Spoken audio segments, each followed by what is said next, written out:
about anger and how we resolve some of those issues.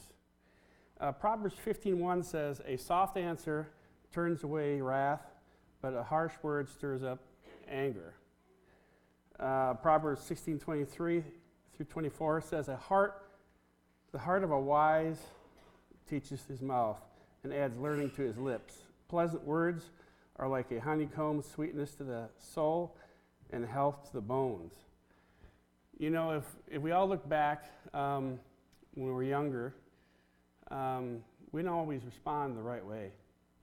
You know, when I was a young man, I may have responded with my fists, you know.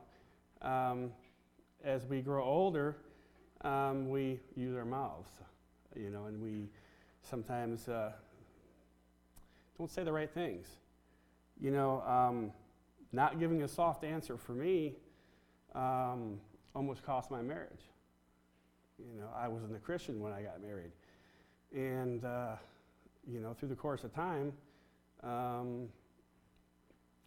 you know, I drove a wedge between my wife and I. But through it, we came to know Christ, and God took care of the rest. But and I will say this, that how would I put it?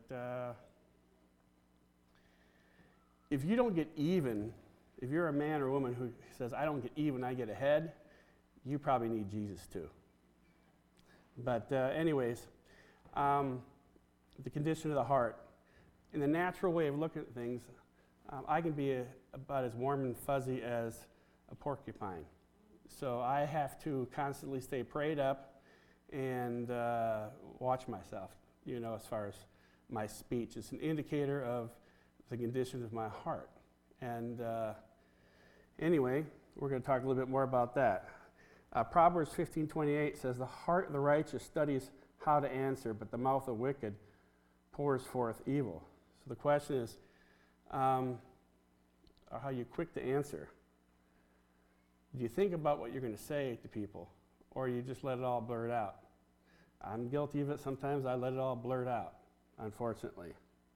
James 1:19-20 says, "So then, my beloved children, let every man be swift to hear, slow to speak, slow to wrath, for the wrath of man, or the anger of man," is the best way to put it, "does not produce the righteousness of God." Ephesians 4:26 and 27, it says, "Be angry and do not sin. Do not let the sun go down on your wrath, nor give place to the devil." The enemy wants to kill and destroy us. He wants to destroy our testimony. He wants us to blow it. We lose our credibility. And so we need to stay prayed up. We need to stay in the Word. And, you know, as we go through life, there are challenges. And the best way to put it is that we get owies.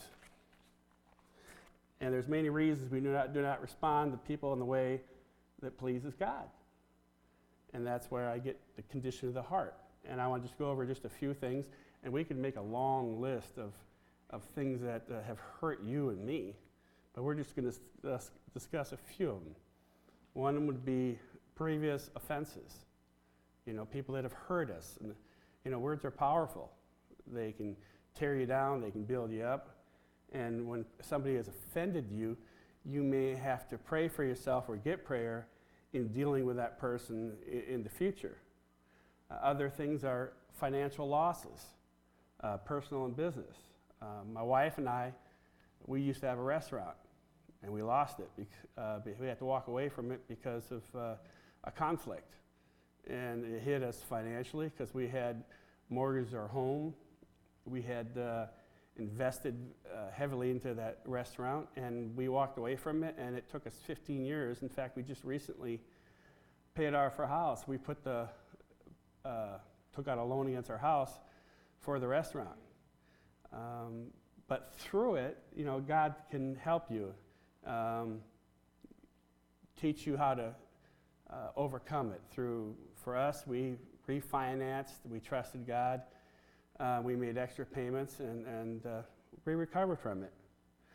Loss of family member or friend, losing a brother, a sister, a mother, a father, a spouse, you know. It's tough. And I guess the worst case scenario in a situation like this is, I once counseled a man who came to me for prayer, and he had introduced his best friend to his sister. Sounds innocent enough, right? Well, this friend of his ended up killing his sister. You know, and so he was dealing with the grief of, for starters, that he introduced his sister to this man, and the anger he had towards this man who killed his sister. You know, and so when you look at the whole scope of things in life, there's our challenges for the most part are insignificant. You know, when you're dealing with something heavy like that, that's tough. And loss of a job. You know, for a man, he wants to provide for his family, or at least in my generation, the men want to provide for their family. And when you can't do that because you, for whatever reason, it's difficult. Health issues. Pretty much all of us here have dealt with something, whether it's major or minor. It still affects your life. But through it all, we have to cast our cares to the Lord, and we have to press through. Infidelity. It's tough. It hurts relationships. But you could even take this a step further. You could talk about maybe a woman who was raped and becomes pregnant. There was a young woman we met years ago that she was raped by a gang member, and she chose to have that child. And I believe the child's name was Olivia. And she raised that child, and she was such a blessing. She was an awesome young girl. But think about what that woman went through, having been raped by, in fact, they had to move because the gang members said if they said anything, they would kill their family. And this woman took this girl, and she raised this daughter as her own, and she ended up being just an awesome young lady of God. Failure. How many of us have experienced failure? You know? At least one or two of us, right? Luke 6:43 and 45, it says, "For a good tree does not bear bad fruit, nor does a bad tree bear good fruit. For a tree is known by its own fruit. For men do not gather figs from thorns, nor do they gather grapes from the bramble bush. A good man out of the treasure of his own heart brings forth good, and an evil man out of evil treasure of his heart brings forth evil. For out of the abundance of the heart, the mouth speaks."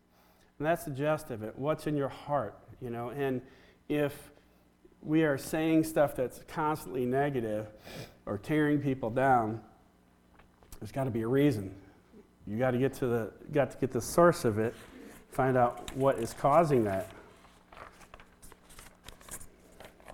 And there we go to 1 Peter 5 through 11. It says, "Likewise, you younger people, submit yourself to your elders.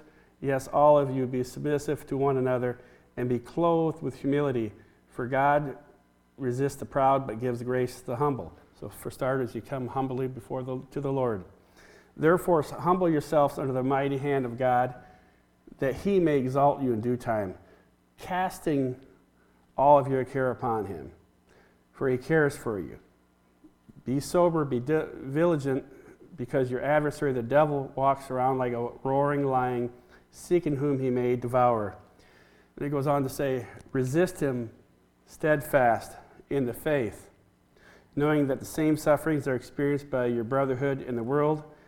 But may the God of all grace, who called us to his eternal glory by Christ Jesus, after you have suffered for a while, perfect, establish, strengthen, and settle you. To him be the glory and dominion forever and ever." So it's humbly go to the Lord, cast in your cares to the Lord, and resist the devil. And because the enemy wants to kill and destroy us. He wants to tear us down, and he wants you to blow it. And we all have issues. Proverbs 3, 5 through 6, it says, trust the Lord with all your heart, back to a heart issue. Lean not on your own understanding. In all your ways, acknowledge him, and he shall direct your paths. Let's face it, we don't always know how to deal with the issues of life. You may be able to go to the Lord and on your own cast your care to the Lord, but you might also need somebody to come alongside you and pray for you. Or you may not know how to resolve an issue because it involves another individual, so you have to ask God for wisdom. And there goes, well, God, how do I do this? How do I resolve this issue or live with it? Because sometimes the circumstances you can't change. You may have to live with that coworker that you want to choke, you know? And he brings out the worst in you. No, can anybody relate with that? You know? That's just life, you know? But we still need to respond in love, and we still need to ask God for wisdom. God, how do I do this? And then we go to Proverbs 16:9. It says, a man's heart plans his way. We come up with all kinds of ways in how to resolve problems. It's not always the right way, right? But it goes on to say, but the Lord directs his steps. And so simply it would be, God, I don't know how to deal with this situation, but you do. I'm casting my care to you. I ask, Father, that you would direct my path and order my steps. All we got to do is pray the word. Then we've done our part, and we just have to trust God. Because you can go to all the anger management classes you want, and they're going to give you a perspective on things that may help you. But ultimately, it's dealing with a heart issue, how we respond to people. And myself personally, before I took this job I have right now, I started there about 17 years ago. My attitude is I could work with anyone. Well, I have a coworker that it's been a challenge, and we've had some knockdown, drag-downs. But the way I always deal with it is how am I responding to him? And I've had to go to the Lord on multiple occasions and say, God, forgive me. And I've also apologized to my coworker. And it's rather interesting because when you apologize to somebody who is in the world, they don't get it. They're like, what are you apologizing to me for? You know, or the other extreme, they're always right and you're wrong. You know, that's your choice. But anyways, it gets back to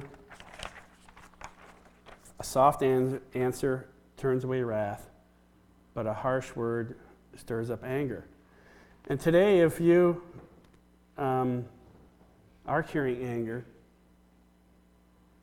you know, whether you're not born again or whether it's anger from hurts, personal, somebody's hurt your heart, somebody's assaulted you in any way, failures in your life.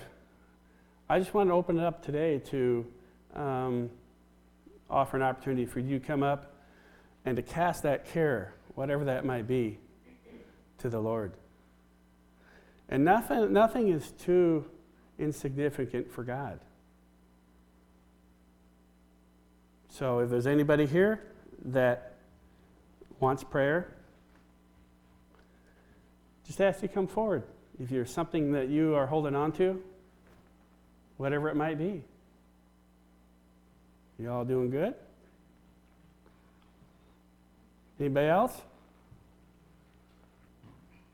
Got one here. Could we get a couple of people around her? And we're going to pray together corporately too. Father God, I thank you for my sister, Father God, and I stand in agreement with her, Father God.